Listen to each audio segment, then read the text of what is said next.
Ready?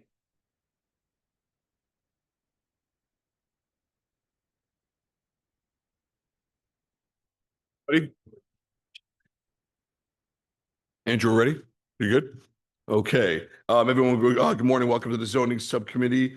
Friday, October 24th, 2025, 9 a.m. We're having it in council chambers as well as on Zoom. Agendas were published prior. They're also available up front, maybe, and they're also online. They're not? Okay. They're right over here, actually. Thank you very much. Okay, so we'll go in order. We'll start with an order. If there's someone that's not here, we'll go back and go back to them at the end. We'll wait a second for everyone if they want to take an agenda.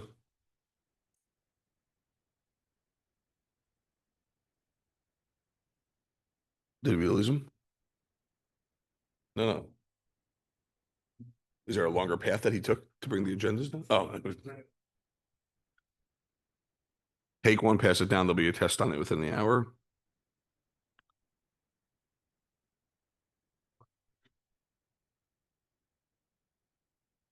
They were for downstairs. Oh, those ones. Okay, so these are the best. Yeah. No.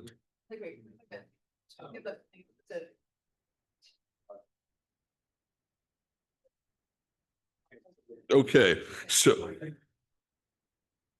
everyone got copies? Okay.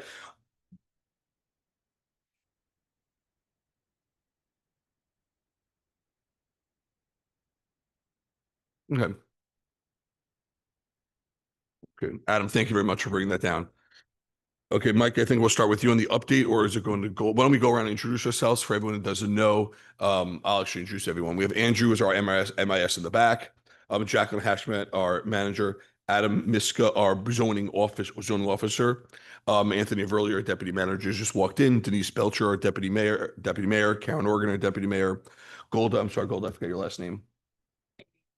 That's why I deleted it. Like, change it on your emails. With congratulations. I hope. Golda Macmillan, our planner from topology, and myself, Mark Schwartz, as mayor.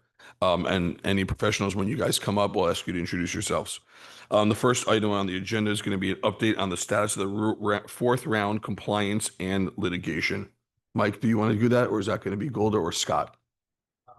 I apologize. We also have Scott on Zoom. Are there any other officials on Zoom?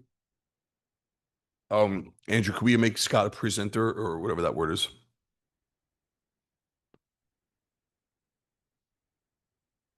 Oh, if you can make him, great. If not, Adam's here as well. Scott, do you hear us? Can you speak? I can hear you. Yep. A little louder? Can you hear me? A little low. It's a little low? Okay. Yes. I'll play around with this. Okay, Mike, who do you want to give the update on the round fourth litigation? You, Golda, or Scott? I'll start. Beautiful. And while if, Scott finishes, fixes speaker. Okay. Yeah. All right, and, go ahead, and- please. and Golda and Scott can chime in as necessary. So as you are aware, the township adopted a housing element fair share plan. This is the plan that was adopted by the planning board and the council back in June.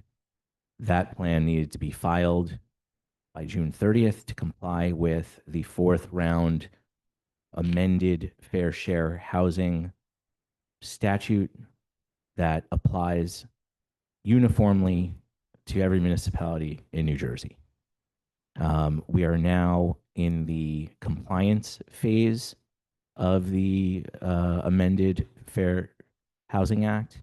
Compliance phase means any interested party had until August 31st to file a challenge to the plan.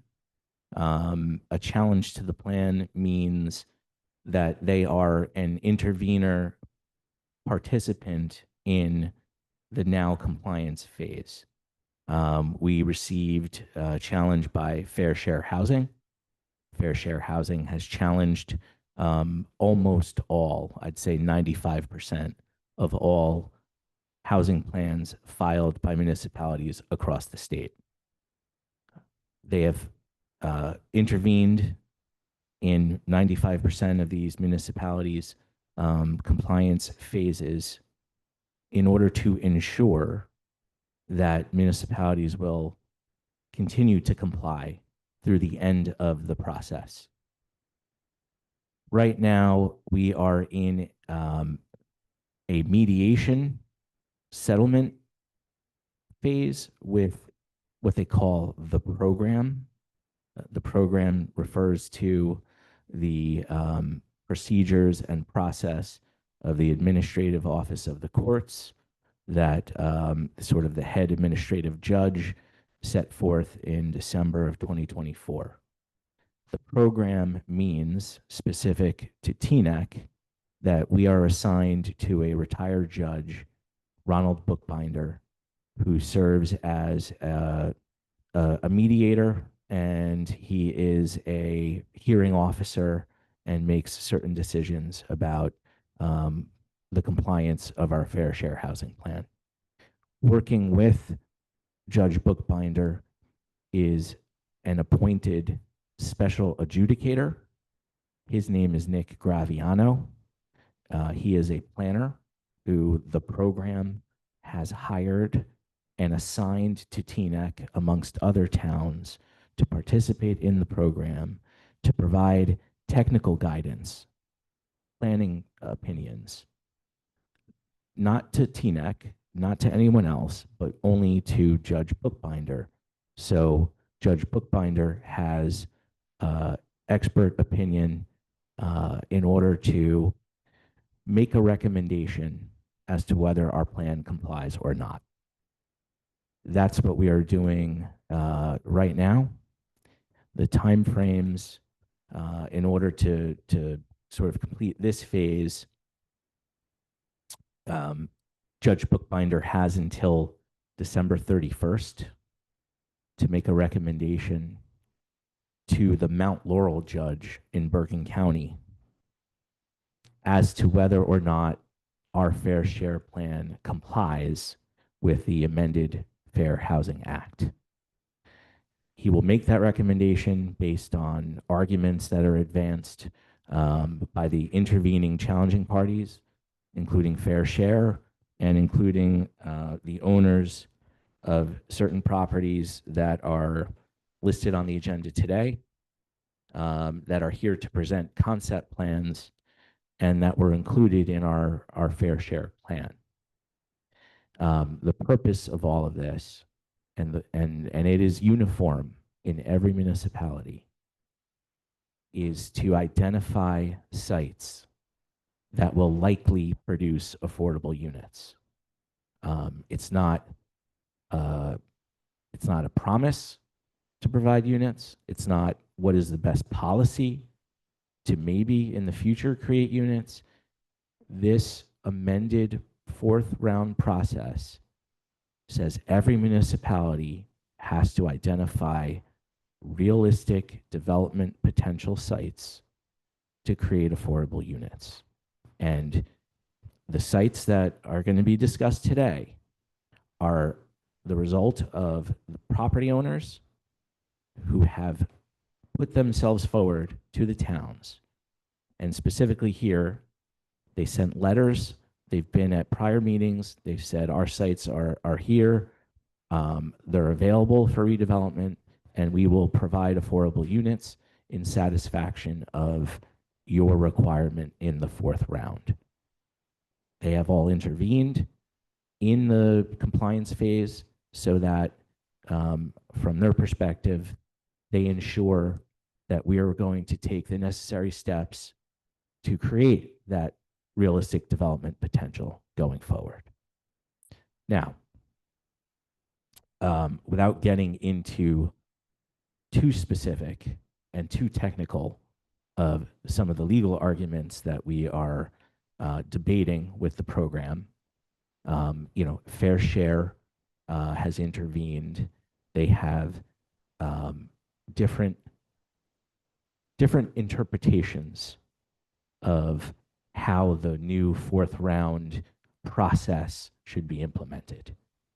We feel pretty confidently, and this is where Golda can chime in, that our plan fully complies, and it's based on the proper interpretation of all elements of the Fair Share Plan. Fair Share Housing as an entity, and I believe they are a representative is observing today on Zoom. You know, they want more. They want more sites. They want more units. They are here as an advocate for more units, wherever that may be, not just here in Teaneck, but in every town. And in every town where they are now intervening and challenging fair share plans across New Jersey. Here, Fair Share's position is we could have identified other additional sites in addition to these that we have already identified that would be realistic development potential sites. Our position, and again, I don't want to get into the legal arguments, but our position is Topology has done a very thorough job. Teaneck is a very developed municipality as it is. And if there's any potential for development, we've identified it and we've included it in our plan. That's it. The special adjudicator, Nick Graviano, I believe is also here to observe, and he will be commenting to Judge Bookbinder in the next couple weeks to show that Teaneck is complying with this process, this fourth round amended Housing Act compliance, as we said we would do. And just to kind of, so you understand the context, the full context, we can comply, which is what we've been doing, in a timely manner and in good faith and with best practices and, you know, being guided by our planners. On the one hand is compliance. On the other hand is the court removes immunity from Teaneck, and noncompliance results in builders' remedy lawsuits where developers would actually file litigation and say, you have not complied with your affordable housing mandates. You are non-compliant with this fourth round. The court has stripped Teaneck of its immunity, and so we will file suit and we will get zoning through the courts for a project that will produce affordable units. That zoning, under the builder's remedy situation, would be up to the developer and not the town.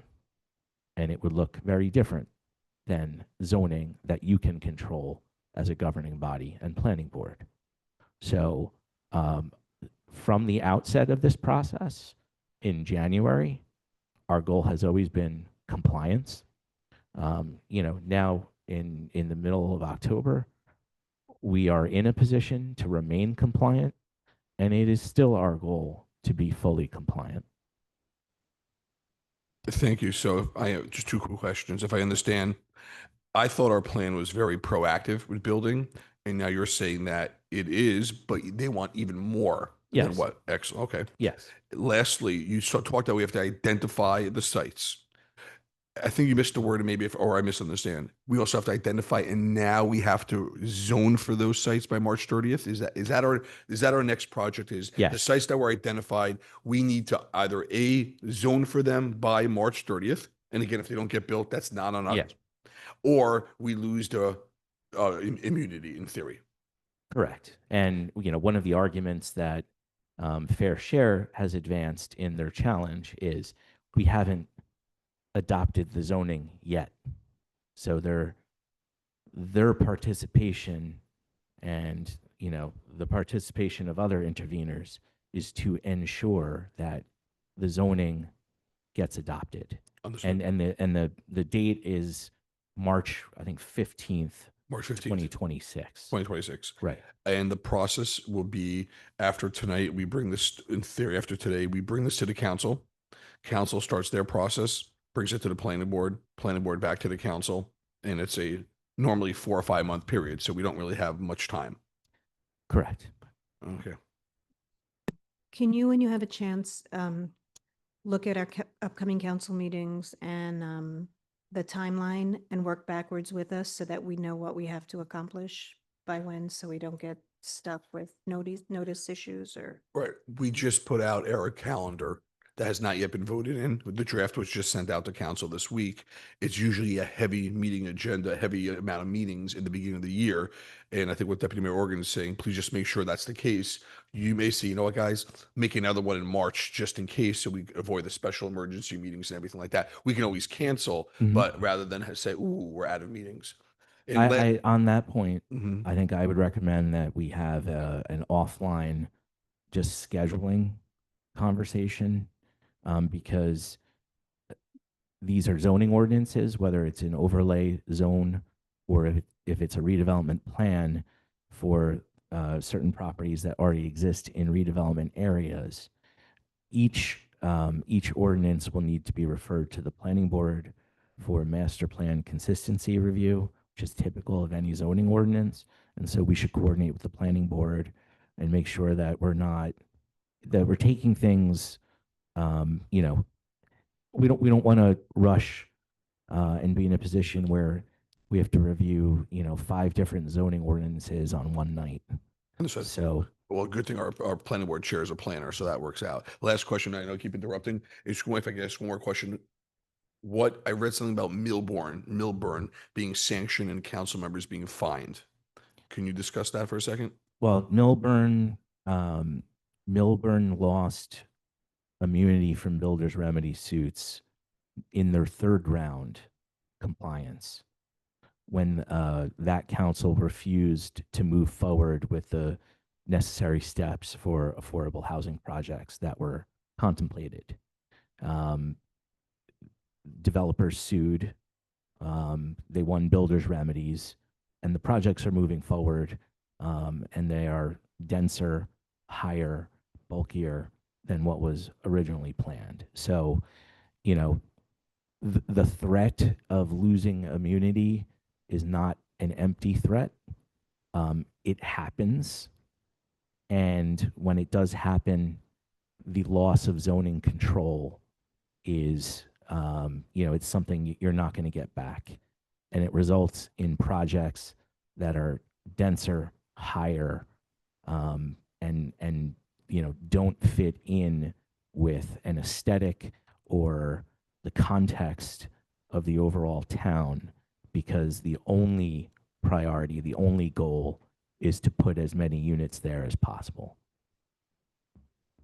Okay, thank you for that explanation. I just wanted to ask about the fourth round, being that it's a 10-year round, understanding that we're looking at having identified sites that will likely produce affordable units. Between now and March 15th, is there possibilities beyond what we're talking about today to identify additional sites that might not be spoken of today? I mean, well, Fair Share is here as an intervener because they think there are additional sites that we should include. Now, we've scoured the tax maps, and we've looked at, even listings of properties for sale, and, not to call out Fair Share, but what we've heard so far is, well, here is an office building that's for sale in Teaneck. This should be included as a potential redevelopment site. And the argument against that is, well, the office building is for sale, but it's 100% occupied and tenanted. And that is not an actual opportunity to create affordable units. Just because a property exists in the market doesn't mean it should be an apartment building. 100% understood. So we're trying to find the balance of, Sure. number one, we have a state mandate, full stop, to provide the number of units that DCA and the program says we need to have here. Got it. But my And- second part of my Yeah. question is, if it's not market properties, privately held properties, perhaps it's township-owned properties. could that be a discussion that could enter in between now and March 15th? Well, what we need to, we're going to have either certification from the court before December 31st that our existing plan is compliant or not. And then we have until March 15th to adopt zoning. So the opportunities, I don't know that we're going to have an opportunity to redraft a plan between now and March. Really, the plan that's being evaluated is the one that was filed with the court. I don't know if Fair Share is going to be successful in identifying other properties that could yield affordable units. We don't believe that there are. Otherwise, we would have included them in the report so far. So it's possible in the future that, you know, like you said, it's a 10-year compliance. You know, we don't know what's going to happen down the road, but we have a very immediate short-term goal of ensuring compliance and keeping our immunity from builder suits. What's the apartment building that they wanted us to look into? I don't recall the address off the top of my head. It wasn't an apartment building. It was Or an the office building. Yeah. Can you send it when you get it? Yeah. I think it's 1187 Teaneck Road, I believe. No, it's an even number, 86. City on Teaneck Road across from one of our, It's the southwest corner of Teaneck Road and Forest Avenue, one site south of the gas station. right. in It's the a Tudor-looking northeast office building, which is beautiful and it's fully occupied right over there. Bingo. Above Teaneck, Route Yes. 4. What's Mhm. exactly 1186? What is it? I have another question. Okay, I understand that, you know, we actually filed, we filed the housing plan with these properties in mind. I believe at the time we were thinking of this, or it was kind of like indicated that these were kind of like placeholders, that they weren't like etched in stone, so to speak. Could you speak to that a little bit? Can you? I don't understand the question. Well, in other words, when we first started looking at the housing element, we basically had said that these were properties that came forward that to be considered Right. and as a part of the 10-year plan for affordable housing. And the question is, at the time, we were saying, are there any other additional properties that could be considered or potentially even swapped out or exchanged and so forth? And it was, I believe, my understanding that that was possible. So could you give some insight as to how potentially that could happen in order for our township to remain compliant to give what you know, Fair Share is looking for, and what we're required to provide? Well, at this time, we've identified sites in a housing plan. The sites that were identified were because the property owners said, include us in your plan. If we did not include them in the plan, they would be here now suing us to be included in the plan. We needed these units in order to comply with our obligation to come up with 115 units with credits, and that was our obligation after the vacant land adjustment and everything else that went into the housing plan to determine our final compliance number. We are now in a situation where Fair Share is intervening, and all of these property owners have intervened to ensure that they are included in the plan and that they will have zoning. There may be additional properties Fair Share identifies. And again, we don't agree that there are other available properties. But this is the plan that Judge Bookbinder is reviewing now. And to the extent that, you know, there is change in the future, I don't know how this is going to be decided. I think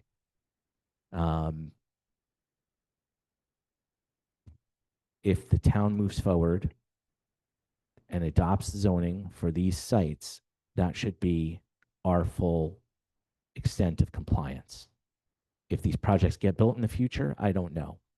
If other opportunities come up in the future, it's possible. I don't know. But this is a very short-term goal of compliance with the plan. Okay, Gold, do you want to any comments, or should we start with the process? Is your mic on? Yeah. So- No. On. Yep. No, Michael Ash, he said it well in that it's not unique in that pretty much every municipality is in this situation with a fair share housing intervening. We are under a new legislation, new Fair Housing Act, A4 legislation that is different from prior rounds. And so this housing element is working under the framework of this new legislation, 52:27D-310, if anybody wants to look it up. The main prongs of a property to be in your plan is that it has to be available, suitable, developable, and approvable. These are very defined terms.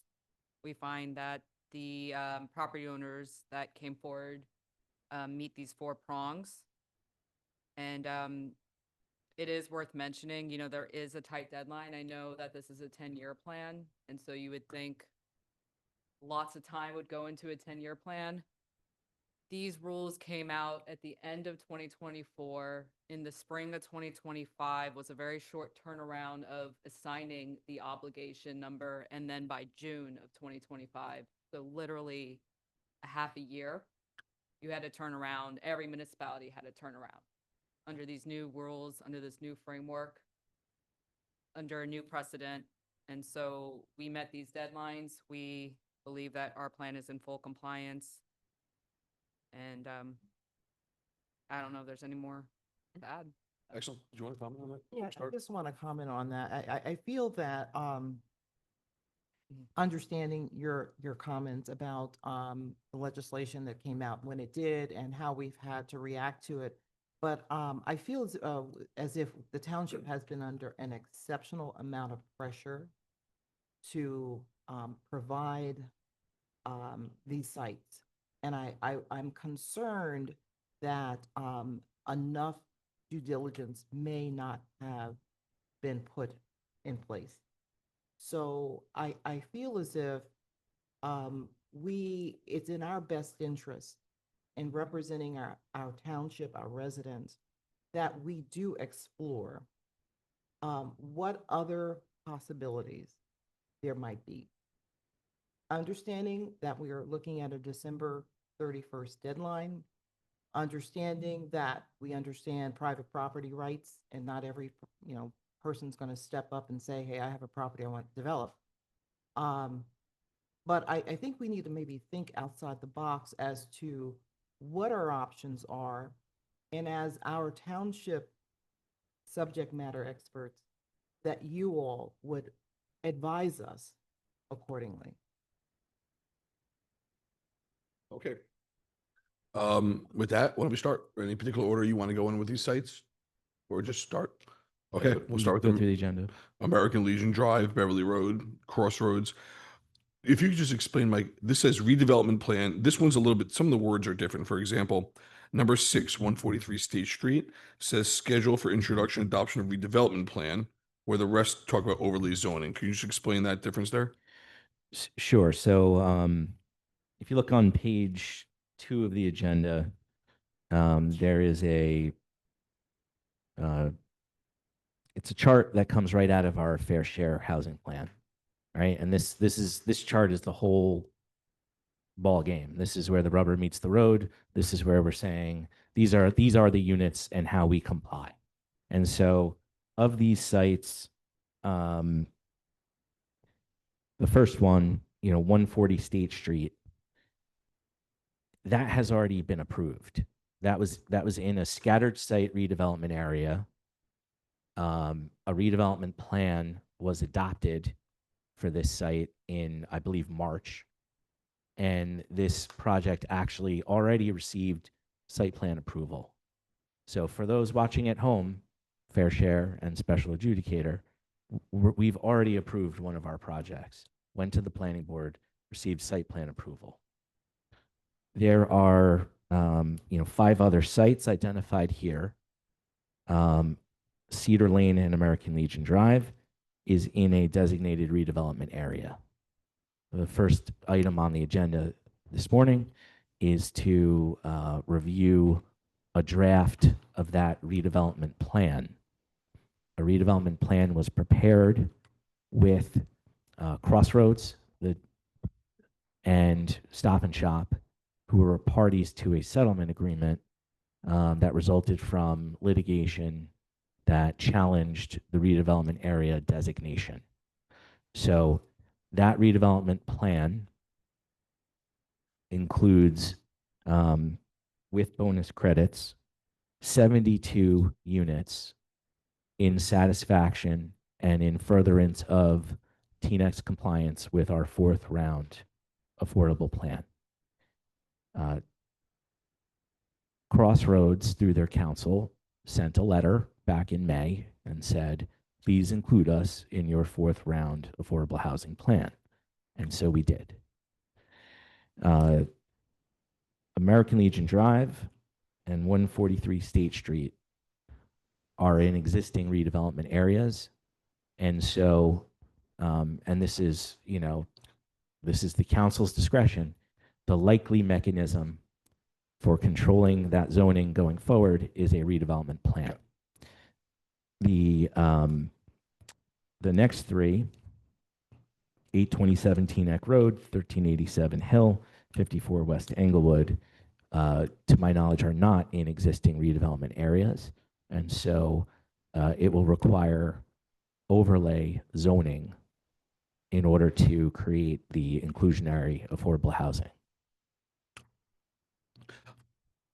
Question, 54 West Englewood Avenue, I believe, is an AINR. Okay. So wouldn't that be already in a redevelopment zone? If it's already in a designated redevelopment area, then it would be your choice whether to. Got it. Nothing changes because of that. That's Right. Fine. Okay, now I just want to make sure you know that. Yeah. Okay. Okay, so let's start. Applicant for American Legion Drive, Beverly Road, Crossroads redevelopment plan. Good morning, everybody. Jason Suvel, attorney for the applicant. As Mike has indicated, we've been working very hard with both the township's professionals and also Stop and Shop in connection with this redevelopment plan. But this process started in 2020, actually. We've been at this for a long time to try to get this project off the ground. We've had multiple community meetings in connection with this application or this project, more than I can think of any other project that I personally have worked on in all the municipalities that I've done projects in. There's been a lot of modifications to the plan based on township feedback, public feedback, Stop and Shop's feedback, that has made its way into this final version, or I'll call it a final draft version of the plan that obviously the township still has to examine and sign off on. But just to bring everybody back a little bit, and I know there's a lot on the agenda, so I'm not going to spend a ton of time going through every little detail, but there have been many modifications to the plan. So the initial density was reduced. The building setbacks on Beverly Road were also taken into consideration. We also modified the open space by providing more open space in connection with this project. We've talked about parking ratios. We've talked about building heights. All of these things have been modified in order to accommodate and address concerns raised by multiple interested parties that are part of this process. So where we are now is at a point where I believe the township's professionals at least are comfortable with the plan. Obviously, it's subject to the council's review, and the developer is comfortable with the plan where it is now in a draft form, and Stop and Shop is comfortable, and their attorney is here as well as part of this process. There's clearly, this would have to go to a site plan. There's clearly engineering items that would need to be addressed as part of any application before a board. We understand that, But for purposes of the zoning aspect of this, the redevelopment aspect of this, we believe we're in a really good spot for the township now to consider this redevelopment plan amendment.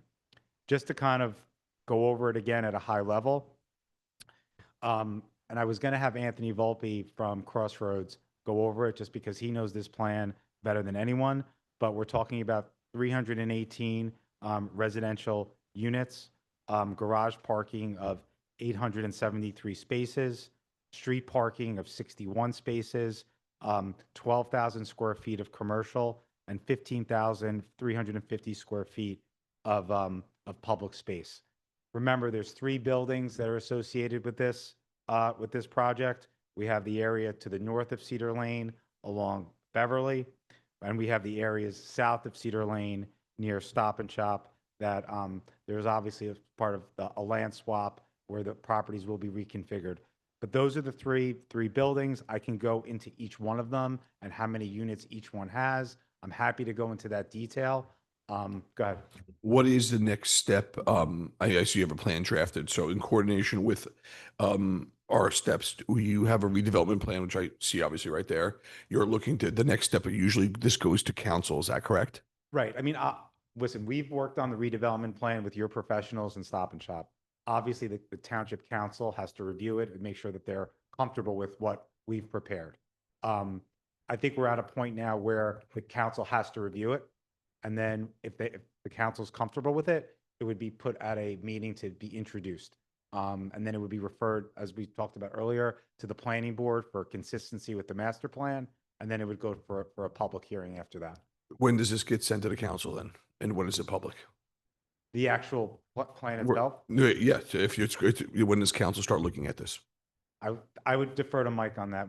He has to provide the draft plan to you if he hasn't already, and you have to give it your consideration and whether you want to introduce it. Yeah, the draft plan is available. There's actually a link to it in this agenda. I believe it's hosted on the township website. And so, at your discretion, they're your meetings, you can decide when that gets introduced. With the caveat that March 15th is the deadline for having these zoning documents in place. So council gets this plan in theory this afternoon. It's already public, and they'll review it at an upcoming meeting. If they approve it, they're going to send this to the planning board. The planning board is going to review it and send it back to the council for final approval. Right. That's the steps. That's the steps. Okay. So Mr. Mayor, I guess if I could jump in, Mr. Mayor. yes. So this is Scott Salmon. What I would suggest to the council is that we have before it gets introduced at a meeting, if we could have the developer present it to the public at a council meeting. I think the next meeting's on the 11th or 10th or 11th, I think, of November. If they can present it then to the public, what the plan currently is, then I think we should introduce it after that. Understood. Monday, November 10th. Yeah, Our I meeting's just, not. Yeah. Let me just, rather than committing to the date right now, let me just confirm that I'm good, that Crossroads is good, and we have all the relevant parties Good. available. No problem. So our next meeting, and thank you very much, Mr. Solomon. That's a good idea. So we don't just rush it through and it shows up on an agenda. We'll send it out in the next few days. It'll be reviewed and it'll be presented by you. Our upcoming meetings are on Monday, November 10th. And then on the 7th. So Just to be clear, the goal would be at that meeting, even though we've done this many, many times before, but to present the final plan to the public, to the council in terms of the draft, then everybody would just listen at that point, and then we would introduce it at another meeting after that if the Correct. governing body felt it was appropriate.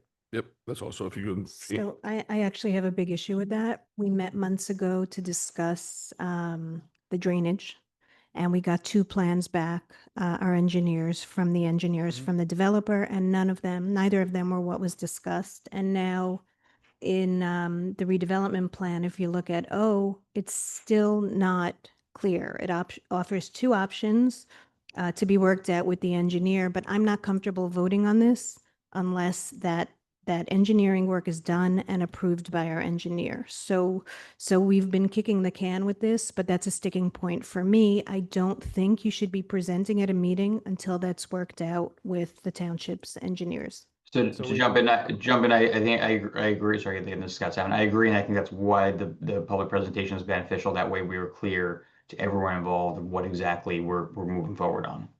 Or The potentially, I last should say potentially plan, forward on. sorry, Scott. Mhm. The last plan that was sent back Mhm.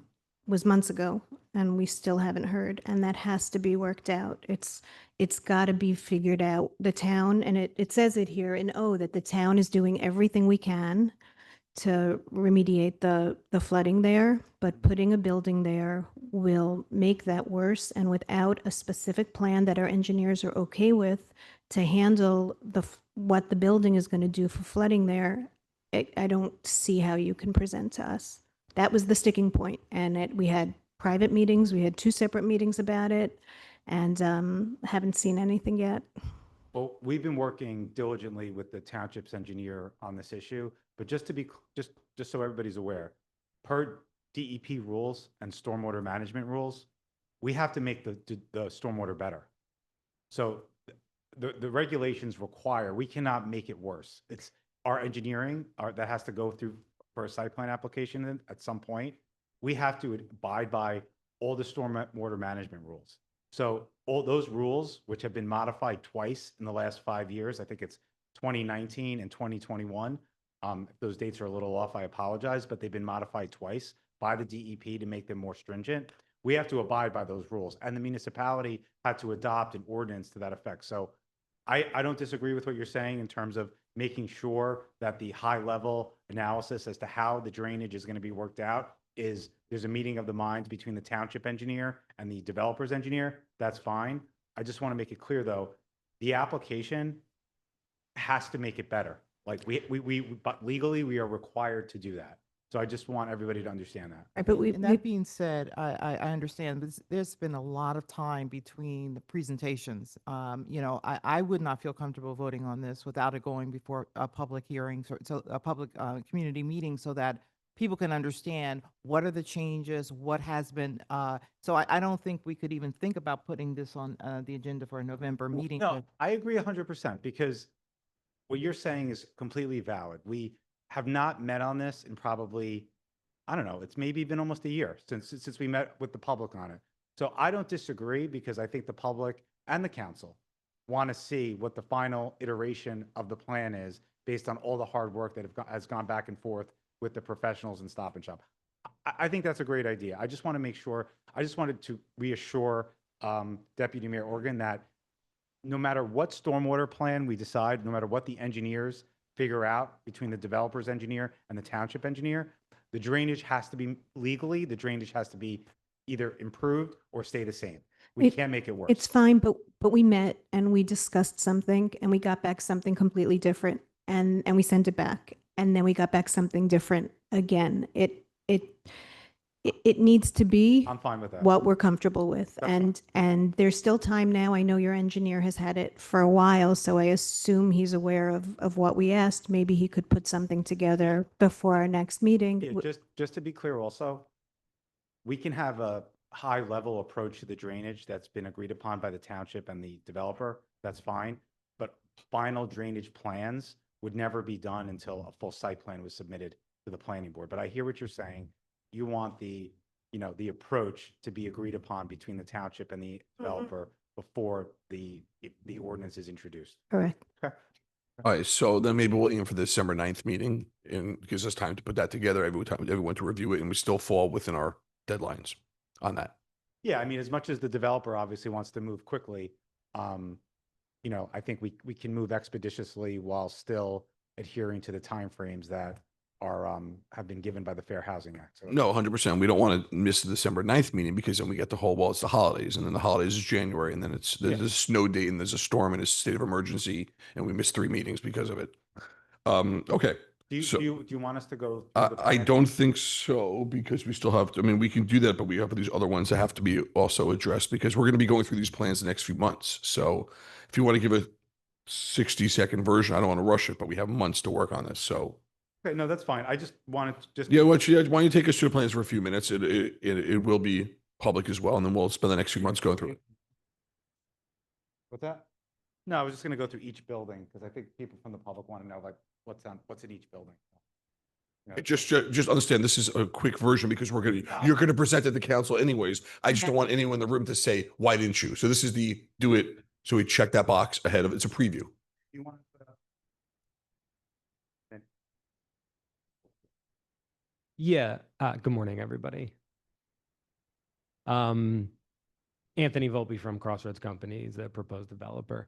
Just on the drainage point, I totally hear what you're saying. I do believe there were subsequent conversations between our engineers and the township engineers, and they have agreed on a path forward that I think township engineers are comfortable with. So I don't want you to feel like we haven't been addressing that, because I think we have, and I think your engineers would confirm that, but we can provide additional detail on that point.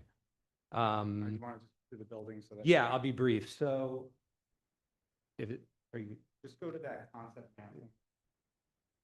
Jason stole my thunder. He did a good job of explaining the plan, but basically what we have is a total of 318 units, 873 parking spaces in the garage, in garages, 61 street spaces, 12,000 square feet of commercial office space, and over 15,000 square feet of public space. I thought they were going to bring the visual up, but we have the building that's on the corner of Beverly and Garrison is a freestanding parking garage, which would be 3 stories in height. Next to that, connected to it, we have a 1-level parking garage and 3 levels of residential above it for a total of 4 stories. That building has 96 apartments. It houses the 12,000 square feet of commercial. It has 590 spaces in the parking garage, and it has 12,000 square feet of public open space on the corner of Beverly and Garrison. There we go. So that was at the top of the page there. Moving south of Cedar to the left of American Legion. All right, and the open space would include our farmer's market. Okay. Correct. We spoke with farmers market representative and spoke with the representative, and that can house approximately 25 to 30 tents, which is what you currently have at the farmers market. So moving south of Cedar, the L-shaped building we refer to as Building A, that's a 4-story building, was originally proposed as 6. We've reduced that in height. It has 94 apartments. We have 113 spaces in the garage, and then we have about 33 street spaces now on American Legion, and an additional, I think, 19 or so on Alma Terrace. And that building adjacent to it, right in the front of the short L shape, which you can't really see from this angle, has over 3,000 square feet of public open space as well. And that's what would be used for the food pantry, the never alone food pantry?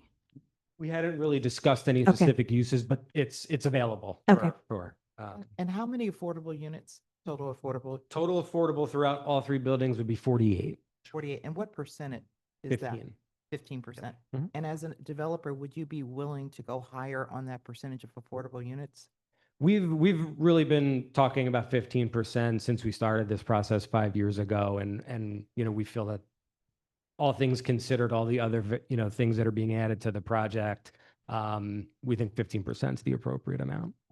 Considering that we're faced with, what we're faced with producing the number of units, would that be a possibility, something that you could? I think we've demonstrated our willingness to work with the town, and so my answer is we're always willing to work with you guys more. It has to be a global discussion. There's a lot of moving parts with this project, and making sure that it actually gets built is something we can't lose sight of, and the economics do matter. So that's how I would respond at this point, but I'm happy to continue the discussion. Thank you. Lastly, the Building B, all the way to the south, which is what we call American Legion West, or I'm sorry, that's American Legion East. That is a 6-story building with 128 apartments and 170 parking spaces in the 2 levels of parking.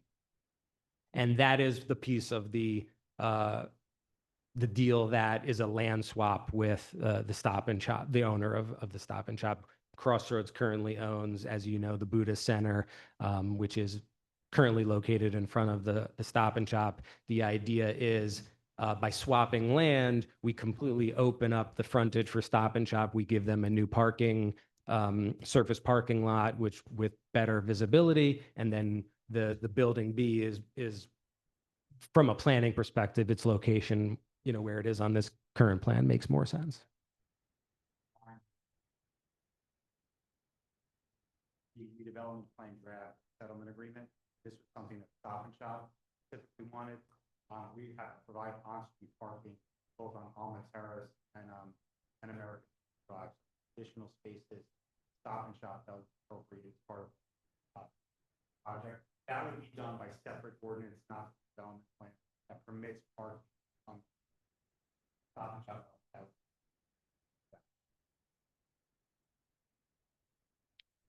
Any other Okay, questions? excellent. Let's start setting it out. You heard what we had to say. Let's go through those processes and let's go on to the next project. Okay. Excellent. Thank you, everybody. All right, thank you very much. Okay, 1387 Hill Street. Yeah, so let me make sure Andrew puts that one up so everybody.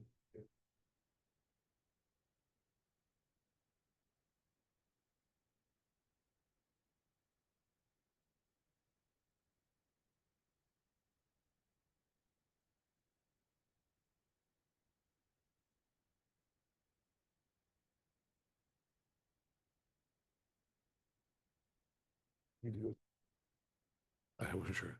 I'll now address that. All right. Okay, so this is 1387 Hill Street. The developer here is Avram Holzer, who also developed Teaneck Square here as well, which is really like one of the first newer multifamily buildings within the municipality.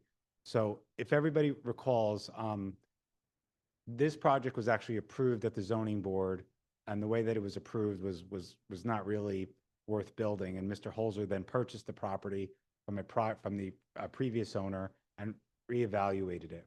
And we came to the zoning subcommittee with a 16-unit project at a 15% set aside. And I believe it was Councilwoman Belcher who actually challenged us to provide 20% versus 15%. So what we did here is we came back, and this was part of our proposal for the housing plan, which was accepted by the municipality. We were doing a 20-unit building here. This site has been vacant for a long period of time. It's surrounded by other multifamily buildings, so it's pretty consistent with the area. So we would redevelop it with a 20-unit building with a 20% set aside, which would be 4 units. So I just wanted everybody to see where it's located within the municipality. It's obviously surrounded by other multifamily buildings. Andrew, if you go up. Okay, that's just another perspective. Again, his property's been vacant, which is pretty rare in a Bergen County municipality that you have a vacant piece of property, but we actually have one here. And then keep going up, Andrew, just so everybody could see. Just wanted to get to the buildings. No, to the buildings. So sorry, go down. Am I saying go up? Go down. Sorry. Oh, so then go to the next one. There you go. Okay. So it's a 4-unit building. A 20-unit building, 4 affordable units. I can give you the breakdown on how it is in terms of the number of 1 bedrooms and 2 bedrooms. The architect is actually on the Zoom and he can go through it if you'd like. Joseph, are you on?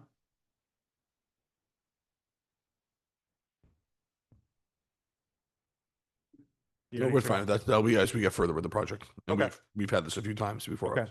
Yeah, so basically, based on the prior zoning subcommittee meetings, we came back with what was required of us, which was 20 units, 20% set aside, redevelopment of this existing project. It's not an AINR, it's a redevelopment area. It would be an overlay zoning for this property. Any specific questions about So it? this will start the zoning and we'll wrap up. We'll go to the next steps on Yeah, this as well. I can send to your professionals. Mike already has it. We have a zoning analysis here with all the bulk requirements that we've done. There'd be 25 parking spaces that are part of it, and we obviously would provide the bedroom distribution in the units the requisite number of twos, number of threes that are required under the UHAC regulations. Okay, excellent. All right, that's all. Okay. Yep. And 827 Teaneck Road. Okay, so Conrad Roncati is on the Zoom. He's the architect for 827 Teaneck Road. I think it'd be better if he presents that one. And this is where we had the community meeting as well. Right. We've had multiple Right. general meetings and community meetings on this project.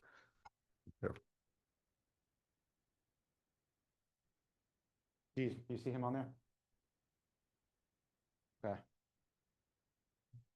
Conrad, are you there? Hmm? And then, We'll summarize it. and then Andrew, I would take down this exhibit so that he could share the 827 Teaneck Road exhibit.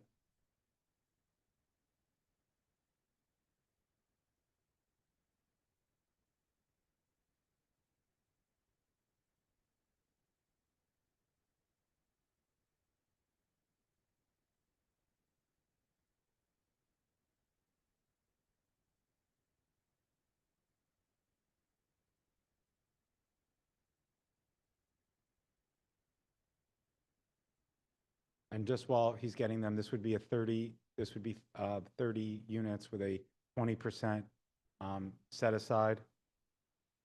It's 15% in the community meeting. We came out in the subzoning. The council, Deputy Mayor Belcher asked for 20% here as well. Right, and then we also had a community meeting on this and discussed it with the zoning subcommittee. There were different approaches to the site. Mhm. The site's almost completely paved with the restaurant located on it. The issue was, do we have a 4-story building that's spread out further along the property with setbacks that are closer to the residential area? Or do we add a story to the building and set it back further from the residential area? I'm not speaking for the residents. I think that many of them had some concerns about the project. However, I think some of them did say, if given the choice, if they had to have the project, they prefer the taller building with the further setback than the smaller building that was further towards the east, which would be towards the residential area heading east. So that was what was discussed at the community meeting. I think there was a lot of hate and anger towards the current establishment as well. Yeah, no, The chicken bones being left on the residents' front that. stoops. Yeah. Okay, so what are we waiting for him to put it up? Is that what we're Yeah, doing? Andrew, did you I am screen sharing. Okay, so while he's doing that, let's just go back to 1387. The next steps on 1387, can that be sent over to council for the start the process? Would that be Mike, would that be the next step on 1387? Okay. So if you can coordinate with the clerks and managers Yeah, and whatnot and attorneys. I've sent the plans that were on the screen. I've sent Okay. to Mr. Ash. Okay. Okay. All right, so Conrad, you there? Yes, and I am screen sharing. All right, can you make it a little louder so everybody can hear?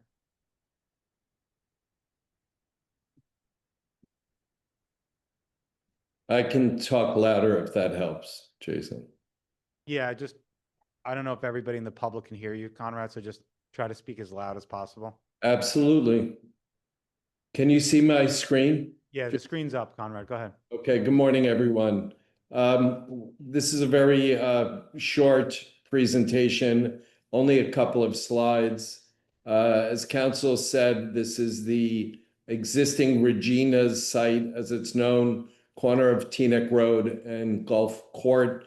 The exhibit that I have up on the left-hand side of the screen is a current survey. The building is located at the corner, right up against the intersection of Gulf and Teaneck Road. This is, of course, across from the Library Municipal Complex.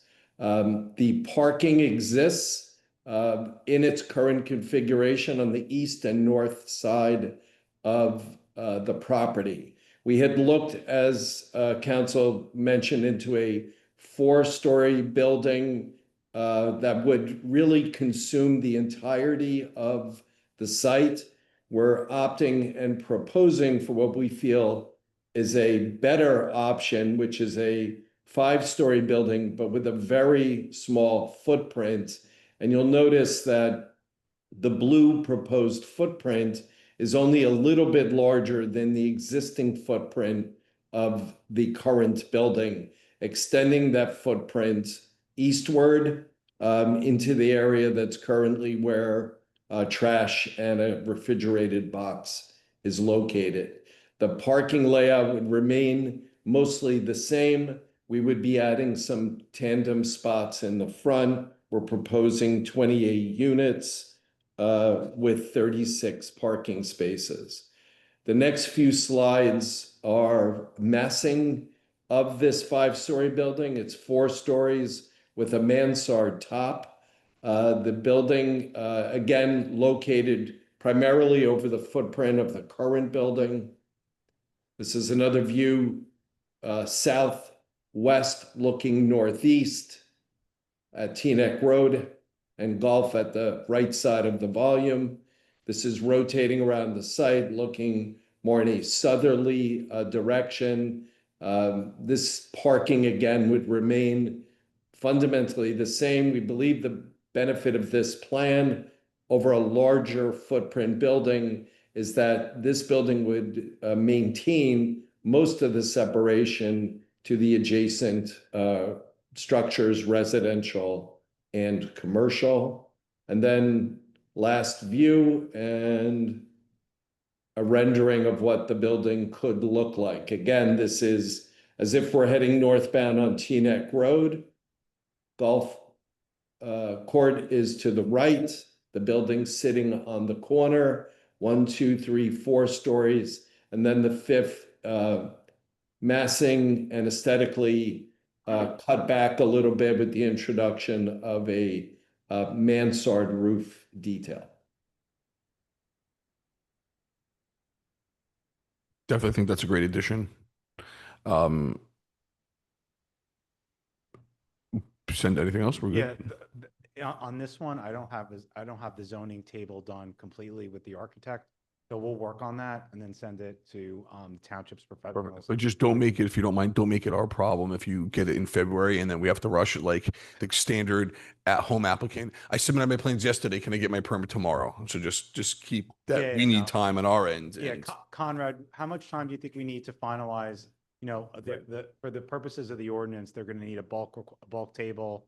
How much time do you think you need to get that done?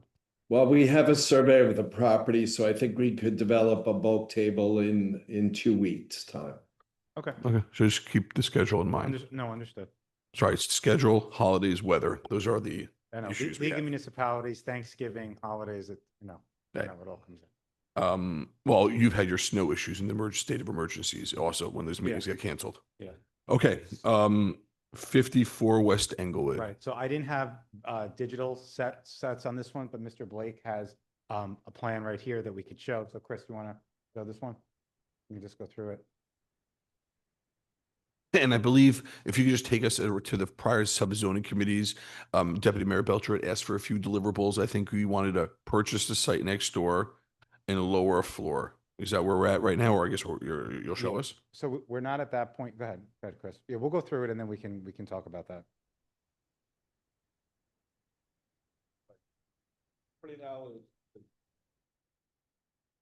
Yeah, let's do this too, because let's make sure the public can see. So if you want, you know what, Chris?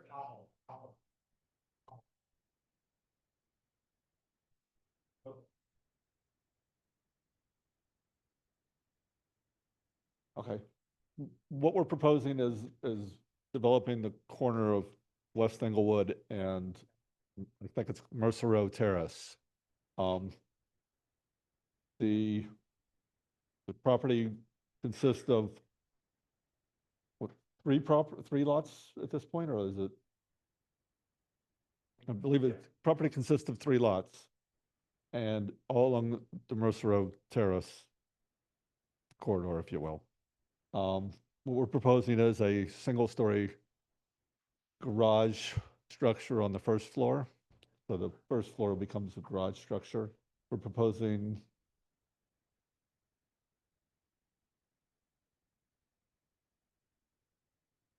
55 parking spaces at the current moment. We're studying the idea of having either one-way directional in and out kind of mentality, or to have some tandem parking spaces to increase that number. Parking is our concern. We're proposing 3 stories above that, with a total of 53 apartment units. 47 of those units would be 1 bedrooms, 3 would be 2 bedrooms and 3 would be 3 bedrooms. We're proposing 15% of that to be the affordable housing. The first floor, obviously, besides the parking, has a little lobby, and the additional 3 floors above that.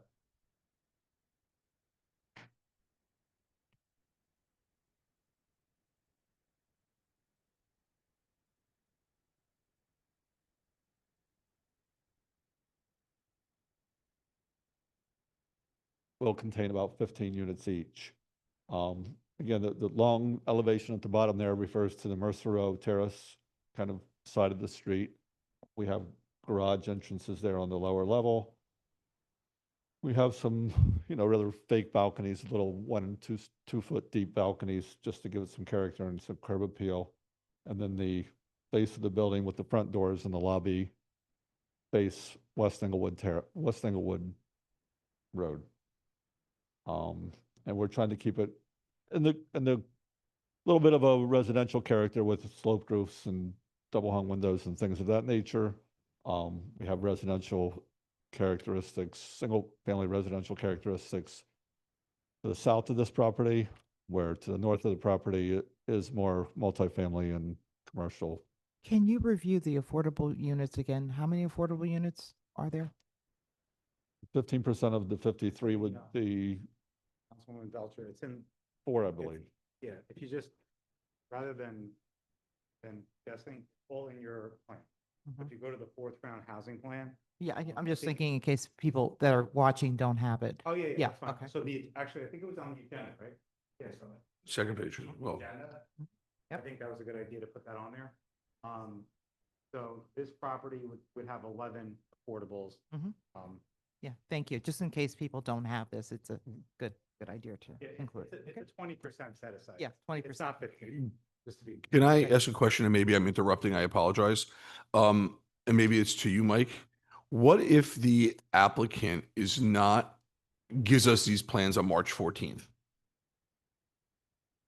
Whereas, I think it's a nice flow we have here. We're gonna do a little more work on the drainage on American Legion Drive, Hill Street, and Teaneck Road will be the upstart those meetings. So I think we're smoothing out. But what if, for example, this is not clearly ready for submission yet? What if it gets too close? If all of a sudden they walk in the Well- door on March 14th and say Well, approved? But yeah, you got to remember, he is a litigant.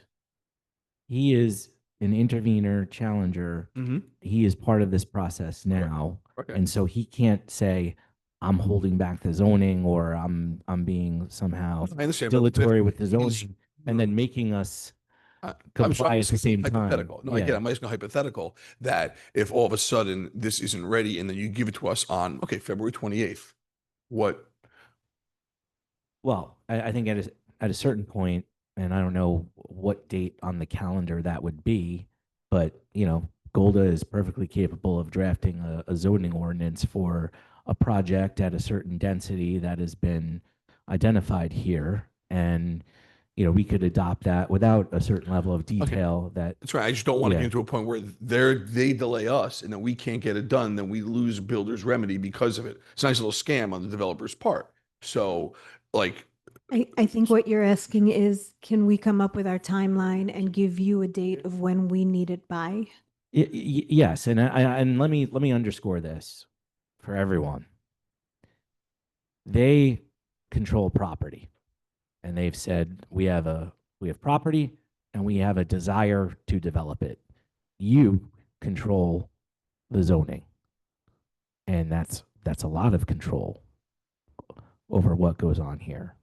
So you can adopt zoning without them, as long as it's going to comply with the density and the requirements, and you could do it on your time frame. we could do anything we want and then we Yeah. wind up in court and then we pay the legal fees. So I'm just trying to avoid all the last second. So it was not personal towards Conrad, and the owner's been here numerous times. I just got in my mind that Just remember, and I was trying to make this point when Deputy Mayor Organ was talking about the drainage. And I understand American Legion Drive is a larger project, so that maybe that one is a little bit different, and it's a redevelopment plan. So there can be other considerations that are given as part of it. So, but on these other projects, we're really just talking about the bulk standards and the uses. We're not talking about designing the stormwater at this point. We're not talking about the lighting at this point and those types of items. So I think to the township's concern, we will provide all the information we can on these to create the overlay zones. But obviously then, again, it's up to the town Good. to look at them and decide what they want to do with these. Sorry, I just wanted to put out that timeline out there because,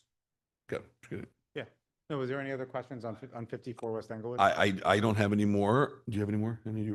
For now, I mean, well, this one's a little bit more behind the other ones, but okay. Okay. Yeah, thank you for clarifying. It is 20% on this. Right. I think we had that conversation, right? That's right. Thank you. And the math said 20%. Okay. To the mic and you, yeah. Nope. Is it Yeah, on now? now it's on. So the ordinances need to be adopted by March to meet one of those prongs of approvable. That's kind of the crux of that, approvable is that it's zoned for realistic opportunity. But I think we could have an amendment if it was to do design, if there's a certain type of architecture, maybe an amendment, but I'm kind of looking at you, Michael. Maybe we should look into this. We just try to avoid that because with fair share here, we don't want to give any leeway for any coulda, should, maybe. Let's just get it done. Got it. We have plenty of time now, but let's just make sure that we do it. Because unfortunately, when we go to court, we know how that always ends for us. Like, okay. So then let's go on to Connor. Thank you very much. Let's go on to The last one is 143. 143 State Street. So this isn't a project. This is a property that's been designated as an area in need of redevelopment. It was part of the scattered site study that the township did as part of the, in Teaneck Road / State Street area, Queen Anne Road area. So Thank you. And we really prefer to keep vacant windshield repair at the corner for 25 years instead. And I actually have to commend the state, whoever came up with the idea of a bonus credit for non-residential conversion is genius. Just taking these old properties and giving us credit for it. How are we doing on 140, by the way? We're breaking ground soon? I see the developers here. Shovels? Well, I can speak to, Please. we're completing construction documents and we're due to complete them by the end of December. And then they're going to be bidding, and as soon as they can start, they will. Got it. Yeah. Adam, ready for that? With I have a question on, for Jason, on 54 West Englewood Avenue. What's the status of the acquisition of the property next door? Because that was kind of the contingency, right? That was yeah, we were saying that as they were working on. So, Conrad, right? No, it was Tina, who? we have. Oh, okay, good. You do have it. Yeah. Got it. Okay, sorry, Conrad's Tina Road, sorry.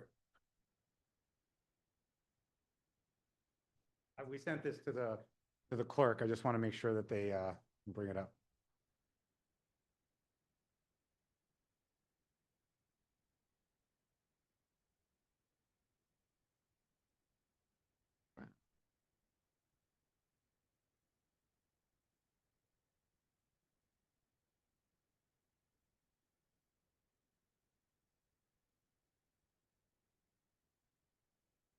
Look at you with the fancy eye.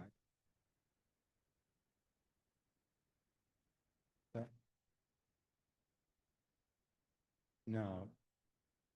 This one's a little bit different because they have credits for both rounds. So that's why it's in the third round and the fourth round for that one. No, but it's from 2, yeah. No, but this one's 20%. Yeah.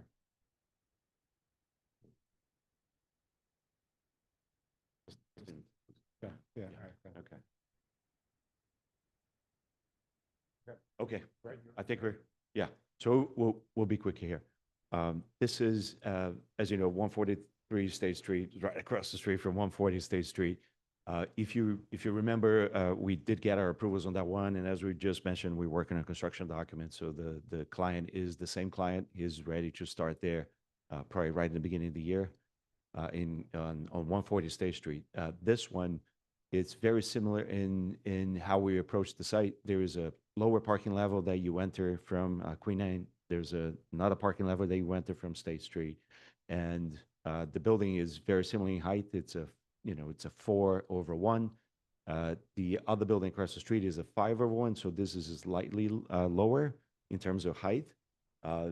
We do have a roof deck here, so you can see the stair protrudes over on the top floor there, and there's a full roof deck here, well, much like the other side as well. So this building is at around 67 feet. The other one is at around 70. The road is a little different in height, so the buildings would be almost the same height in a way. But the unit count here is we have 41 units. One of the units really that we're showing is a management unit. The client said we're going to have over 100 units between the two buildings. They would like to have a management person living in the building in the vicinity to be able to take care of the two. So we show 41 units, but it's really 40 units with this one management studio. It's a small studio unit that we put in here for a management resident.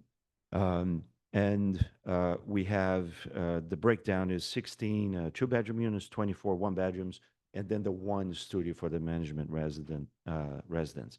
And we have 50 parking spaces here on this.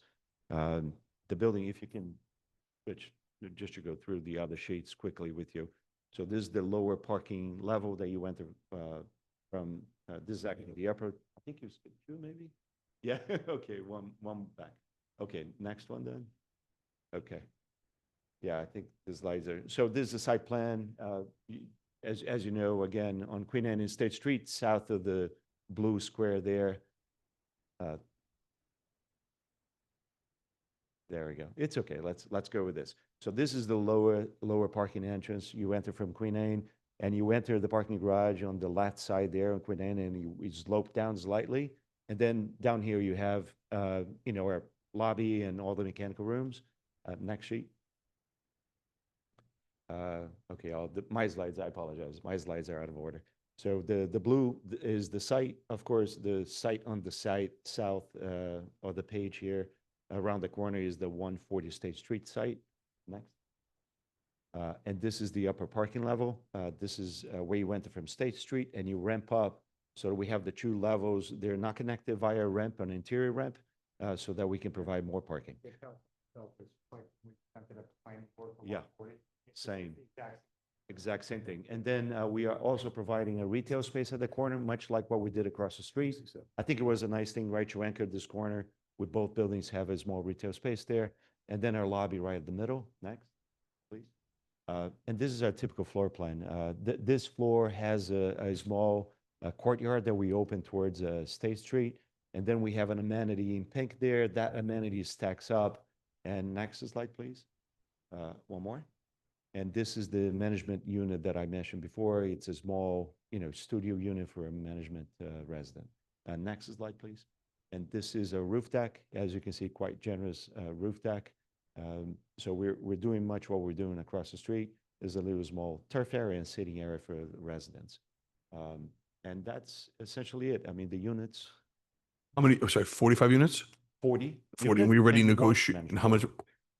And affordable, I think we negotiated affordable, we did negotiate 20%, just want to make sure. Yes, we actually did a little bit more than 20 on this, if I recall. Could you just total off the different, isn't 146 over one? It's a 5/1. Yeah, across the street is 5 levels of resident. One over over commercial. level. I thought it was 7 stories total. Yeah, Okay, I yeah. apologize. Okay. Yeah. And what was the number for 140? How many units? It was 67. 60, yes, 66, I think it was. Hold on. 66, okay. It's been tremendous. Got it. We look forward to that groundbreaking. 66. And how are you in terms of ready for presentation with this particular plan, for submission, not, I mean, for, We have the book, we have civil, we have everything. so you'll work with our attorneys and planners and getting this stuff together? Now, Okay. now, in terms of the 20%, if the one unit is triggering an additional affordable unit, I think the client would rather not even have the management unit just because, it's a 0.2, right? And 20% is already, because I was just talking to you outside while you were presenting. So we'd rather. Pretty sure we can't put the hat back in that box. Yeah, we got. It's a-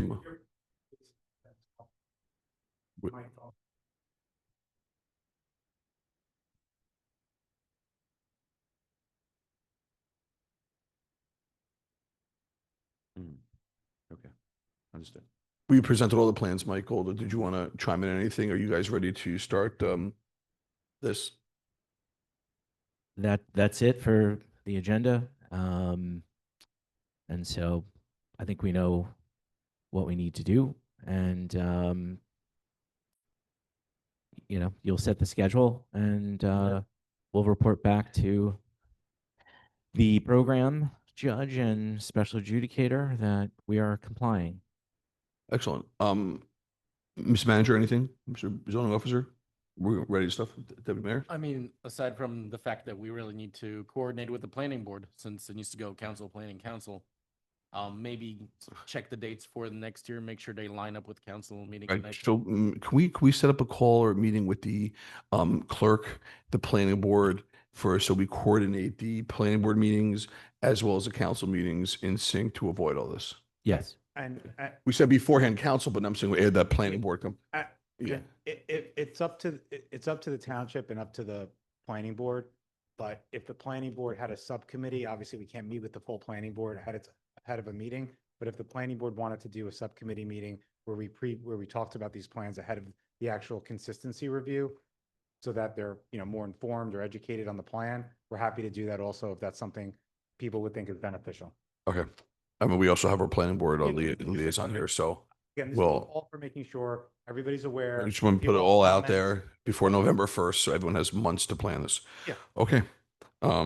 With that being said, there is nothing else on our agenda. We don't want to do any new business. I think we said that, so we'll adjourn. Okay, thank you. Okay, excellent. Thank you very much. Thank you.